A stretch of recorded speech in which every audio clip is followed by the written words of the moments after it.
Greetings viewers, Eric the Car Guy here, and I am also known as ETCG1, and I'm coming to you today from the construction site that is the lot out in front of the shop. So if you hear that incessant beeping, know that roads and bridges are being built. But here on ETCG1 I start things off with, hey, if it's your birthday, happy birthday. Please enjoy this digital confection that I found for you. It's fat-free. I did something yesterday that, well, Jeremy Clarkson would say something, I did a thing! Something to that effect. And I did do a thing yesterday, and I'm quite proud of it. And that is I made myself a platform to go underneath the Pilot behind me so that I could drop the subframe with the engine and transmission attached right out the bottom of this thing. And because of what I made, I'll be able to wheel that assembly around where I need it, and I can work on it, and I can lock the wheels, and man, I'm happy about it. Now, when I started as a mechanic, let's say, I started in an independent shop and we were working on everything, and I felt that my skills were, you know, more in tune with the world at large, let's say, because I was working on a variety of vehicles, both import and domestic. But then I migrated into the dealership setting, and you know, I've talked in videos about this in the past. Honestly, working at the Acura dealer, it kind of turned me into a parts changer after about 8 years. Now, after 8 years of experience working on Acuras and Hondas, I knew exactly what parts to replace, and they were during that time prone to pattern failures, and it was almost like you had a kit for certain vehicles. Like you knew that this would be bad or this might be bad, and you'd look for those things and you'd put those things on there, basically throwing parts at stuff. But customers left happy, things were fixed, and that was that. Flash forward to now, and I'm more than 10 years out from that part of my career, and I've had the opportunity to do more stuff, and I've really enjoyed it. Not that, you know, parts changing didn't, you know, provide a living for myself and my family. I mean, there's a need for it, trust me, and believe me, I was less of a parts changer than some of the guys that I worked with. Believe me on that. That being said, I'm here now, and I'm experiencing a whole new, well, career or everything that I do here thanks to my YouTube career. And one of those things is having the ability to make things like this tool. That's something I don't really see myself as taking the time to do in the past. And also, honestly, that wasn't cheap. That cost me more than $500 in steel and parts to make that thing.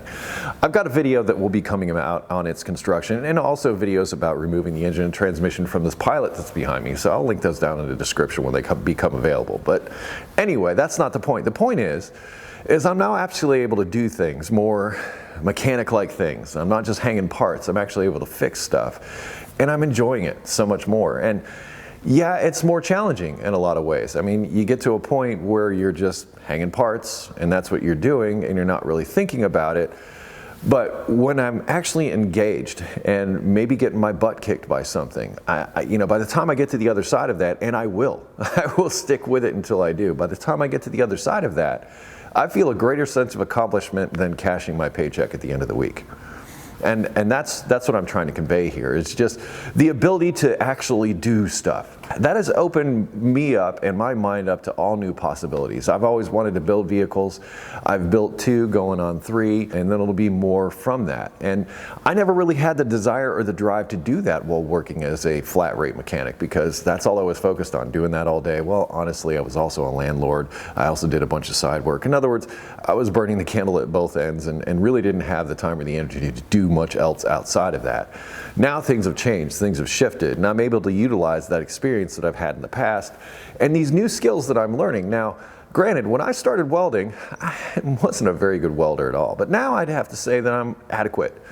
And I'm happy being adequate because I'm making things that are holding up lots of weight, and I want to be sure that they're able to do that. I guess the other part of this is to tell you not to be afraid to try new things, even if you're bad at them, and continue at them and continue to work at them, and sooner or later you will conquer them. I mean, that's how this works. I mean, most of this whole repair thing, most of what we do in our shops, garages, or driveways, and things like that is experience-based. And that experience, good or bad, sometimes the bad experiences give us even better lessons than the good ones. Those experiences help develop us into, well, the mechanics, the backyard, you know, heroes, whatever we want to call ourselves. And I think that's what's important. Even though I, you know, spent part of my career in the dealership environment, and I would call myself back then a parts hanger, I wouldn't call myself that now. And I guess the point of this is Don't be afraid to evolve. Don't be afraid to try new things. In fact, that will help you grow and help you develop instead of being, stagnant. Stagnant water, well, that's where all the weird bacteria, the bad stuff grows. But the stuff that's always moving, that stuff, well, it cuts through mountains. So keep moving. Like a shark, just keep trying to develop your skills, keep doing these things, and well, sooner or later you might end up someplace that you are very happy. Hopefully you are, like I am now. Anyway, love to hear about your experiences down in the comments. Are you a dealership technician? Are you a parts hanger? Are you not a parts hanger? Are you working in an independent shop and working on all kinds of stuff? Are you in your backyard just trying to keep your family's vehicles going?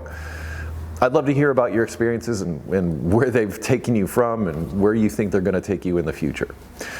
That's what comments are for. But hey, if you have automotive questions, I'm going to put a link in the description to air@thecarguy.com, which is where I ask you to go, including links to other videos and other stuff that you might find interesting. So check the description for other stuff. Thank you so much for watching today. I post ETCG1 videos on Mondays, so stop back and see me then. Be safe, have fun, stay dirty. I will see you next time. Bye-bye.